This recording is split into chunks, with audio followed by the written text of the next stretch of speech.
नमस्कार, real estate से जुड़ी तमाम खबरों और जानकारियों के साथ एक बार फिर हाजिर हूं आपके अपने फेवरेट शो रियलिटी चेक को लेकर।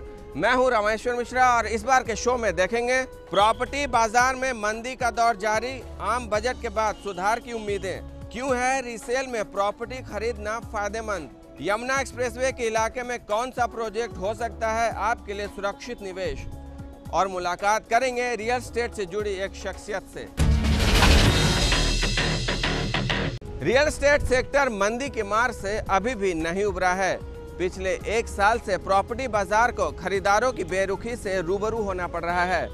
पिछले साल की बात करें तो 7 महानगरों में प्रॉपर्टी की मांग में 30% की कमी देखी गई। कमोबेश यही हाल छोटे शहरों का भी रहा। हालांकि बिल्डरों को उम्मीद है कि बजट के बाद प्रॉपर्टी की मांग में तेजी देखी जाएगी। रियल एस्टेट सेक्टर में मंदी का माहौल है। वजह चाहे जो भी हो, बिल्डरों के फ्लैट्स बिक नहीं पा रहे हैं। प्रॉपर्टी बाजार में इस तरह का माहौल अभी की बात नहीं है। इस बाजार में मंदी का माहौल पिछले साल से चला आ रहा है। Real estate consultancy firm CBRE की एक ताजा रिपोर्ट के मुताबिक रियल एस्टेट सेक्टर में पिछले एक साल से मंदी का बादल छाया हुआ है। 2014 में देश के 7 बड़े शहरों में मकानों की बिक्री में तेजी से गिरावट दर्ज की गई है। 2013 के मुकाबले 2014 में घरों की मांग में 30% की कमी देखी गई है। सबसे ज्यादा गिरावट दिल्ली के NCR शहरों में देखी गई है। मंदी का ये माहौल लग्जरी और मिड सेगमेंट वाले घरों में ज्यादा देखा गया है। जानकारों का कहना है कि बाजारों को अभी सुधरने में 2 से 3 महीने का और वक्त लग सकता है। ऐसे में बिल्डरों को अभी और मंदी की मार को झेलना पड़ सकता है, क्योंकि most of the developer India में कोई भी डेवलपर रेजिडेंशियल करता है तो ऑलमोस्ट सारा जो अपार्टमेंट्स हैं बिक जाते हैं जब तक कंप्लीशन है। जो खाली हैं वो इन्वेस्टर्स ने खरीद रखे हैं और एंड यूजर के पास नहीं, तभी खाली पड़े हैं। और जहां नहीं बिकता वहां वो प्रोजेक्ट स्लो हो जाता है। तो मेरे हिसाब से फिनिश्ड इन्वेंट्री खाली नहीं है उतनी ज्यादा। हाँ, जो कि प्रोजेक्ट्स चल रहे हैं अंडर कंस्ट्रक्शन है उसमें सेल्स डाउन है। घरों की मांग में कमी की वजह से खाली पड़े मकानों की संख्या तेजी से बढ़ रही है। बिल्डरों का कहना है कि फ्लैट्स की बिक्री नहीं हो पा रही है। फेस्टिव सीजन में भी घरों की बिक्री ने रफ्तार नहीं पकड़ी। बाजार में तमाम स्कीम्स और ऑफर्स हैं, इसके बावजूद घरों के खरीदार नहीं आ रहे हैं। वहीं प्रॉपर्टी जानकारों का कहना है कि प्रॉपर्टी की मांग में तेजी से गिरावट के पीछे कई वजह हैं। सबसे पहली वजह यह है कि घरों की कीमतें 7वें आसमान पर पहुंच गई हैं, जबकि खरीदारों की परचेजिंग पावर जमीन पर लौट रही है। इसका सीधा मतलब यह है कि महंगाई बढ़ने से बायर्स के पास बचत ही नहीं तो लोग घर कहां से खरीदेंगे। दूसरी वजह यह है कि बैंकों से मिलने वाला होम लोन महंगी दरों पर उपलब्ध है। इसके अलावा खरीदार वेट एंड वॉच की पॉलिसी अपना रहे हैं। खरीदार प्रॉपर्टी की कीमतें गिरने का इंतजार कर रहे हैं, लेकिन ऐसा नहीं हो रहा है। इन सब वजहों से बाजार में घरों की मांग में कमी देखी जा रही है। 13 सबसे ज्यादा खराब था, 14 में भी वही स्थिति लगभग रही जो है। तो रियल एस्टेट मार्केट के लिए काफ़ी 2 साल काफ़ी स्ट्रेसफुल साल थे, काफ़ी टफ साल थे, लेकिन धीरे धीरे पिछले एक क्वार्टर में सेल्स शुरू हुई हैं, डिमांड धीरे धीरे बढ़ रही है। तो होपफुली 2015 जो है रियल एस्टेट का एक बहुत ही अच्छे सालों में से एक होना चाहिए। रियल एस्टेट सेक्टर में मंदी की सबसे ज्यादा मार छोटे शहरों पे पड़ रही है। CBRE की रिपोर्ट में ये कहा गया है कि पिछले साल Tier 2 और 3 शहरों में घरों की मांग में 35 से 40% की कमी देखी गई है। लेकिन अब ये उम्मीद जग रही है कि सरकार बजट में रियल्टी सेक्टर के लिए कुछ अहम फैसले ले सकती है, तभी इस सेक्टर की नैया पार लग पाएगी। प्रॉपर्टी बाजार में मंदी के बावजूद रीसेल घरों की मांग में तेजी देखी जा रही है। सेकेंडरी मार्केट या फिर रीसेल प्रॉपर्टी से मतलब रेडी टू मूव फ्लैट से है। इस सेगमेंट में ग्राहकों की बढ़ती दिलचस्पी की वजह तुरंत पोजीशन या फिर किराए से छुटकारा मिलना भी है। इस वजह से फ्यूचर फ्लैट्स के मुकाबले रेडी टू मूव फ्लैट्स की मार्केट में 30% की तेजी देखी जा रही है। रमेश को पिछले 6 महीने से दिल्ली NCR में एक घर की तलाश है। काफी तलाश और पूछताछ के बाद भी ये फैसला नहीं कर पा रहे हैं कि अंडर कंस्ट्रक्शन प्रोजेक्ट्स में घर खरीदें या फिर तैयार फ्लैट में। इसके लिए रमेश ने प्रॉपर्टी विशेषज्ञों की राय ली। प्रॉपर्टी जानकार ने रमेश को तैयार फ्लैट में निवेश करने की सलाह दी, क्योंकि रमेश को तैयार फ्लैट मिलने से भविष्य में होने वाले खतरे की भी चिंता नहीं रहेगी। साथ ही इन्हें किराए से भी तुरंत छुटकारा मिल जाएगा।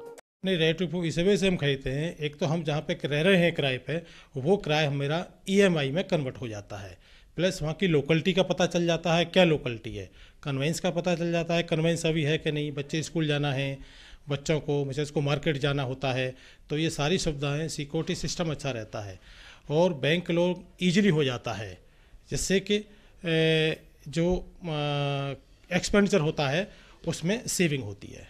रीसेल में प्रॉपर्टी की तेज मांग इसलिए है क्योंकि ये सस्ती है, लेकिन इसके पीछे वजह क्या है, चलिए जानते हैं। Short term investors pre launch में सस्ते दाम पर फ्लैट खरीदकर कम मुनाफे में फ्लैट बेचते हैं। इसी तरह ऐसे कई खरीदार होते हैं जिनका मकसद भी प्रॉपर्टी की बिक्री पर शॉर्ट टर्म गेम कमाना है। इसके अलावा बिल्डर के चैनल पार्टनर और प्रॉपर्टी एजेंट्स भी बिल्डर के मुकाबले ज्यादा डिस्काउंट पर फ्लैट बेचते हैं। ऐसे रीसेल फ्लैट्स प्राइमरी मार्केट में बेचे जाने वाले फ्लैट के मुकाबले सस्ते होते हैं। मिसाल के तौर पर अगर आप मुंबई के कुर्ला वेस्ट में बिल्डर से फ्लैट खरीदते हैं तो कीमत 14,500 से 17,000 रुपए प्रति वर्ग फुट के बीच चुकानी होगी। वहीं रीसेल में कीमत 13,000 16,000 रुपए प्रति वर्ग फुट है। नोएडा एक्सप्रेसवे के नजदीक बन रहे प्राइमरी मार्केट यानी बिल्डर से सीधे फ्लैट खरीदने पर कीमत 5,000 से 6,000 रुपए प्रति वर्ग फुट है। लेकिन अगर आप एजेंट या फिर शॉर्ट टर्म निवेशक से फ्लैट खरीदते हैं तो कीमत 4,500 से 5,500 प्रति वर्ग फुट के बीच पड़ेगी। गुड़गांव के द्वारका एक्सप्रेसवे के नजदीक नए फ्लैट की कीमत 5,000 रुपए प्रति वर्ग फुट है। वहीं रीसेल में द्वारका एक्सप्रेसवे में कीमत 4,100 से 4,300 रुपए प्रति वर्ग फुट के बीच है। बेंगलुरु का भी यही हाल है।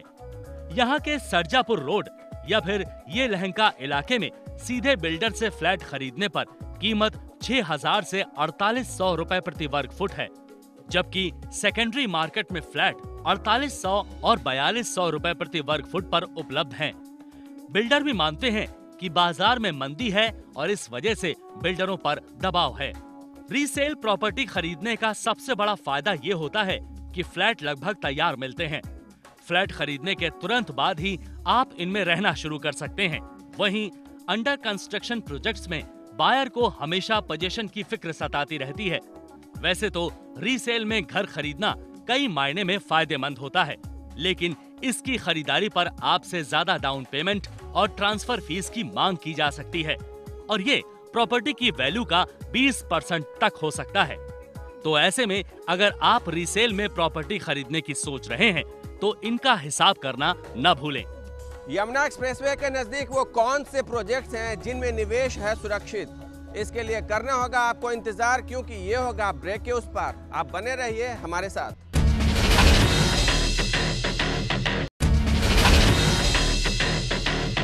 Welcome back. रियलिटी चेक में आपका स्वागत है। दिल्ली के नजदीक यमुना एक्सप्रेसवे का इलाका नया भी है और विकसित भी। यहाँ पर कई बड़े बिल्डरों के हाउसिंग के साथ साथ कमर्शियल प्रोजेक्ट्स भी बन रहे हैं। हालांकि यहाँ पर कई बिल्डरों के प्रोजेक्ट का नक्शा पास है तो कुछ के नहीं है। तो चलिए हम आपको बताते हैं कि किस प्रोजेक्ट में आपका निवेश सुरक्षित रहेगा। दिल्ली एनसीआर के नजदीक यमुना एक्सप्रेसवे का इलाका तेजी से विकसित हो रहा है। यहाँ कई बड़े बिल्डरों के हाउसिंग, कमर्शियल और ऑफिस प्रोजेक्ट्स बन रहे हैं। ये इलाका अफोर्डेबल होने के साथ साथ विकसित भी है। यही वजह है कि इस इलाके के खरीदार अपनी दिलचस्पी दिखा रहे हैं।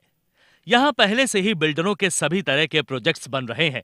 ये इलाका निवेश के साथ साथ रिहायशी के लिए भी बहुत बढ़िया है। लेकिन ये इलाका प्रॉपर्टी डीलर और भू माफिया का अड्डा भी बनता जा रहा है। यहाँ जिन प्रोजेक्ट्स का नक्शा पास नहीं है, उन प्रोजेक्ट्स में गलत तरीके से फ्लैट और प्लॉट की खरीद बिक्री हो रही है। ऐसे में खरीदारों को सचेत होने की जरूरत है। हाल ही में यमुना अथॉरिटी ने ऐसे बिल्डरों और कंपनियों की लिस्ट जारी की है जिनके प्लॉट का नक्शा अथॉरिटी से अभी तक पास नहीं कराया गया है। इनमें 3C, JP Infra, Auris Infratech, Imperia, Urbania समेत कई बिल्डरों के प्लॉट का नक्शा पास नहीं है। ऐसे में खरीदार के लिए इनके प्रोजेक्ट्स में निवेश से पहले लेआउट प्लान देख लेना जरूरी है। हालांकि बिल्डरों का कहना है कि जिन प्लॉट की बात अथॉरिटी कर रही है उनका नक्शा पास है। साथ ही बिल्डर ने यह भी कहा है कि लिस्ट में जिस प्लॉट का जिक्र है उसका मालिकाना हक इनके पास नहीं है। प्लान जब आप सबमिट करते हैं और जब सैंक्शन होता है, उसके बाद कई बार आपने प्लान सैंक्शन करवा लिया, पर प्लान सैंक्शन कराने के बाद भी आप उसमें कई चेंजेस फिर रिकमेंड करते हैं अथॉरिटी को। मैंने आज किसी चीज़ की प्लानिंग कर ली, बहुत बड़े प्रोजेक्ट्स हैं, सैकड़ों हज़ारों करोड़ की चीज़ें। कई बार ऐसा होता है कि नक्शा पास हो जाने के बाद भी आप कुछ चेंजेस जो हैं आप रिकमेंड करते हैं अथॉरिटी से, आप पूछने जाते हैं या एक रिवाइज प्लान सबमिट कर देते हैं, तो कई बार उसमें फिर वो सैंक्शन नहीं दिखाएगा, वो फिर से प्रोसेसिंग दिखाएगा। तो ऐसा हो सकता है, बट ये मतलब प्रक्रिया है। यमुना अथॉरिटी ने इस इलाके में मौजूद ऐसे बिल्डरों की भी लिस्ट जारी की है जिनके प्रोजेक्ट्स या प्लॉट का नक्शा पास है। इनमें गौरसंस, लॉजिक ग्रुप्स, सुपरटेक, एटीएस समेत कई बिल्डर्स हैं। इनके प्रोजेक्ट्स में तेजी से काम हो रहा है और ये नियम के मुताबिक अपने प्रोजेक्ट्स में फ्लैट या प्लॉट बेच सकते हैं। प्रॉपर्टी निवेशकों के लिए इनके प्रोजेक्ट्स में निवेश करना सुरक्षित है। मुझे लगता है नहीं, हाउसिंग के लिए बहुत अच्छा एरिया है, बहुत प्रॉमिसिंग एरिया है, लेकिन हाउसिंग से ज़्यादा मेरा इंटरेस्ट इंडस्ट्री लाने में है, क्योंकि एरिया धीरे धीरे दिल्ली से दूर होता जा रहा है। तो दिल्ली का जो नोएडा को एडवांटेज है कि दिल्ली के लोग नोएडा में रहते हैं, काम दिल्ली में करते हैं, और मुझे लगता है कि इस एरिया में जब तक इंडस्ट्री अच्छे से फ्लोरिश नहीं करेगी तब तक यहाँ पर पॉपुलेशन आने में थोड़ी दिक्कत आएगी। तो इसलिए हमारा फोकस इंडस्ट्री अथॉरिटी का पूरा फोकस है कि ज़्यादा से ज़्यादा इंडस्ट्री आए, ज़्यादा से ज़्यादा इंस्टीट्यूशन यहाँ आए, तब ये एरिया वास्तव में ग्रो करेगा। अथॉरिटी के मुताबिक यमुना एक्सप्रेसवे के इलाके में उद्योग लाने पर जोर दिया जा रहा है। आने वाले समय में यहाँ रोजगार के भी बेहतरीन अवसर देखने को मिलेंगे। साथ ही इस इलाके में हाउसिंग और कमर्शियल प्रोजेक्ट्स पर भी ध्यान दिया जा रहा है। इससे ये इलाका प्रॉपर्टी निवेशकों के लिए हब बनता जा रहा है। चलिए नजर डाल लेते हैं रियल एस्टेट की हलचल पर रियल्टी न्यूज में। भारतीय रिजर्व बैंक ने मौद्रिक नीति समीक्षा में नीतिगत ब्याज दरों में कोई बदलाव नहीं किया। नीतिगत ब्याज दर में पिछले माह अचानक कटौती कर बाजार को चौंकाने के बाद आरबीआई के गवर्नर रघुराम राजन ने मंगलवार को इसको अपरिवर्तित रखा। केंद्रीय बैंक ने कहा कि मुद्रास्फीति और राजकोषीय मोर्चे पर ऐसा कोई बड़ा बदलाव नहीं दिखा है जिससे लगे कि अल्पकालिक ब्याज दर में और कमी करने की जरूरत है। इसी तरह आरबीआई ने अल्पकालिक ऋण दर या रेपो दर को 7.75% ही रखा है। इससे घर खरीदार को बड़ा झटका लगा है। प्रॉपर्टी निवेशक ये उम्मीद लगाए थे कि होम लोन दरों में और कटौती देखने को मिलेगी, लेकिन ऐसा नहीं हुआ। ग्रेटर नोएडा वेस्ट या नोएडा एक्सटेंशन में 5 साल से भूमि अधिग्रहण को लेकर चल रहा गतिरोध खत्म हो गया है। सुप्रीम कोर्ट ने मंगलवार को इस मामले में फैसला सुनाते हुए इलाहाबाद हाई कोर्ट की वृहद पीठ के निर्णय को सही ठहराया।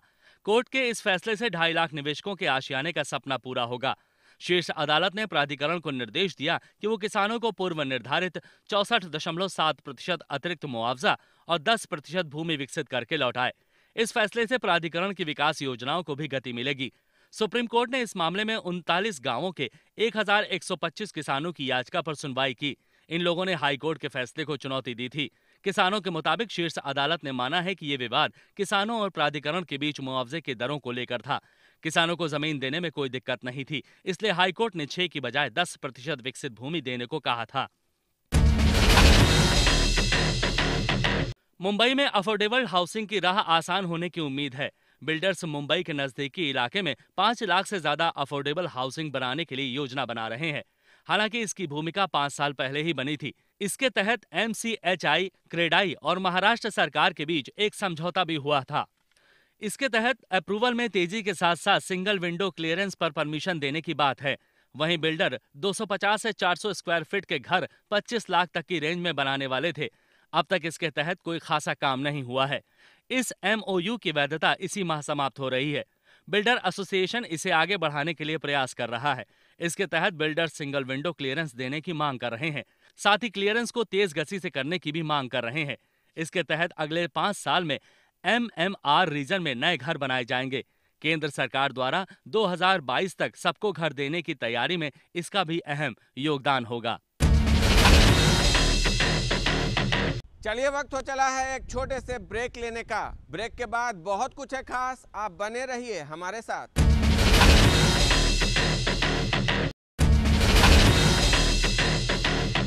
Welcome back. रियल्टी चेक में आपका फिर से स्वागत है।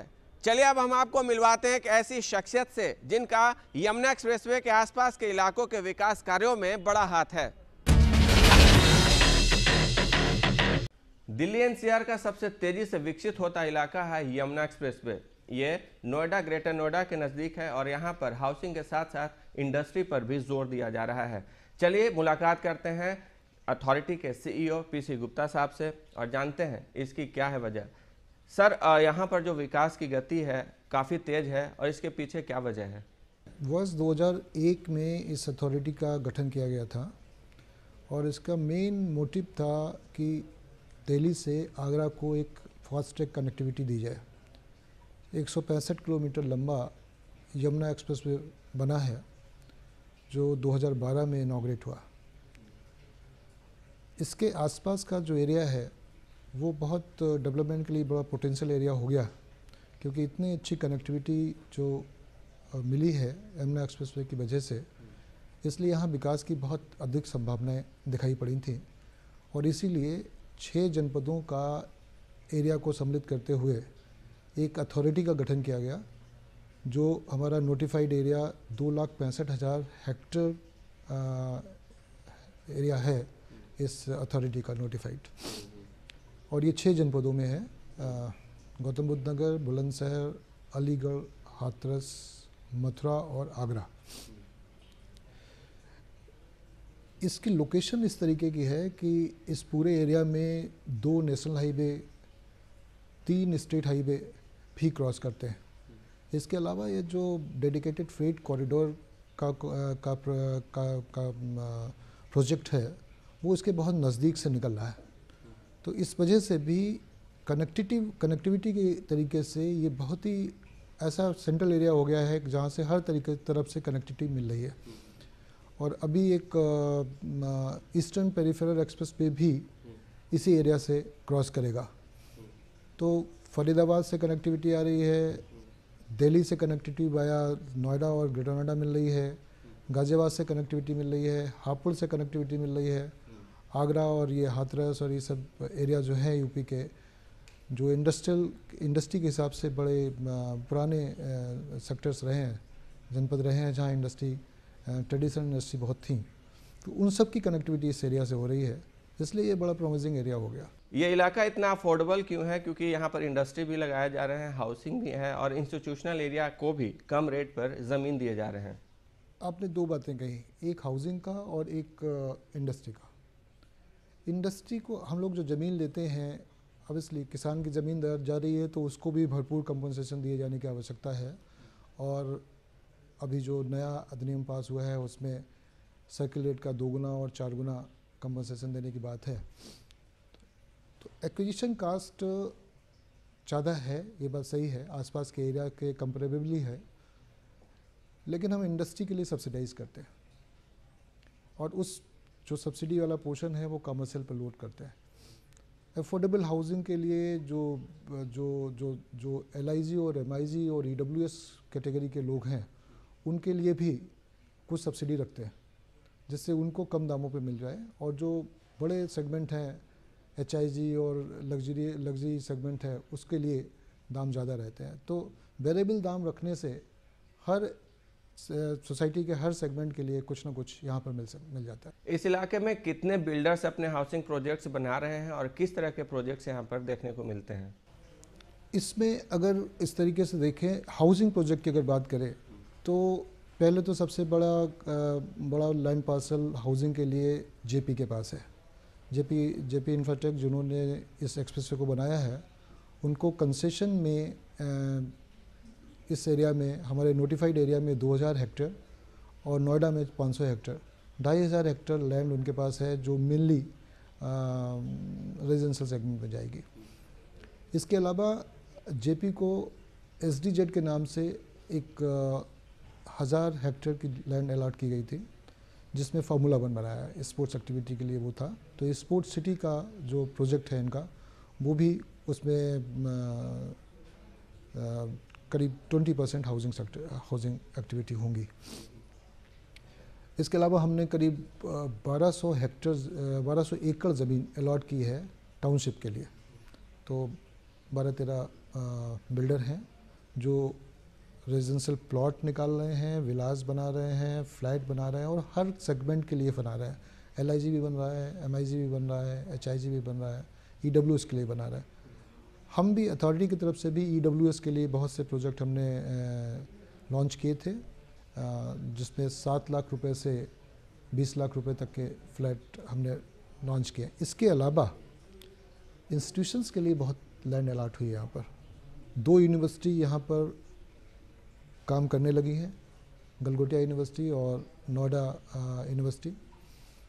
इसके अलावा 12, 13, 25 एकड़ के इंस्टीट्यूशनल प्लाट और दिए गए हैं, जहाँ पर बड़े इंस्टीट्यूशंस आएंगे। जेल बजाज हैं, बनारसी दास हैं, SK प्रोजेक्ट है, ऐसे बहुत से इंस्टीट्यूशन आने की लाइन में हैं, जो डेवलपमेंट बहुत जल्दी होगा। इंडस्ट्री में हमने करीब 1000 प्लॉट अलॉट किए हैं, जो 300 मीटर से लेके और 1800 मीटर तक के हैं। तो छोटे इंडस्ट्रीज जो हैं उनके लिए अलॉटमेंट हो गई है और अब बड़े इंडस्ट्रियल हाउस भी यहाँ पर अपनी रुचि दिखा रहे हैं। अभी 3 दिन पहले ही लखनऊ में आपको जानकारी होगी कि इलेक्ट्रॉनिक मैन्युफैक्चरिंग क्लस्टर के लिए एक MOU साइन हुआ है, जो 100 एकड़ का एरिया हम उनको दे रहे हैं, जिसमें सेलुलर कंपनी अपनी यूनिट्स लगाएंगी। मोबाइल बनाने वाली कंपनियां हैं, लाबा, स्पाइस, माइक्रोमैक्स, इस तरीके के जो लोग हैं वो रुचि यहाँ दिखा रहे हैं और 100 एकड़ ज़मीन हमने उनको लिए रिज़र्व की है और बहुत जल्दी उसको हम उन्हें अलॉट करने वाले हैं। तो इसमें सेलुलर कंपनी की यूनिट्स लगेंगी। यमुना एक्सप्रेसवे का मास्टर प्लान क्या है, कितना पास हो चुका है और आने वाले समय में इस पर कितना जोर दिया जाएगा? जैसा मैंने बताया था कि ये जनपद, ये अथॉरिटी का नोटिफाइड एरिया 6 जनपदों में है। तो फर्स्ट फेज़ में हमने 2 जनपद लिए थे, गौतम बुद्ध नगर और बुलंदशहर। इसका करीब 24,000 हेक्टेयर का मास्टर प्लान गवर्नमेंट ने अप्रूव कर दिया है और NCR प्लानिंग बोर्ड से भी उसकी सहमति हो गई है। फेज़ 2 में जो 4 जनपद बचे हैं, अलीगढ़, हाथरस, मथुरा और आगरा, उस पर एरिया बहुत बड़ा है, इसलिए अभी 4 अर्बन नोड हमने प्रस्तावित किए हैं, करीब 10-10 हज़ार हेक्टेयर के, जो टप्पल में होगा, एक राया में होगा, एक आगरा में होगा और एक हाथरस में होगा। इनका मास्टर प्लान बनने की प्रक्रिया में है, अंतिम स्टेज पर है और मुझे लगता है कि इस साल के, इस फाइनेंशियल ईयर के आखिर तक फेज़ 2 का मास्टर प्लान भी बन जाएगा। चलिए, वक्त हो चला है आपसे विदा लेने का। उम्मीद करते हैं कि रियलिटी चेक का ये एपिसोड आपको पसंद आया होगा। आप हमें इस एपिसोड को और उम्दा बनाने के लिए सुझाव देना न भूलें। एक बात और, अगर आप बिल्डर के रवैये से परेशान हैं या फिर रियल एस्टेट से जुड़ी कोई भी समस्या हो तो हमें लिखना ना भूलें। हमारा पता है rcup@etv.co.in। आप हमारे साथ फेसबुक पर भी जुड़ सकते हैं। तो चलिए, दीजिए इजाज़त, अगले हफ्ते हम फिर मिलेंगे कुछ नई जानकारियों के साथ। तब तक के लिए नमस्कार।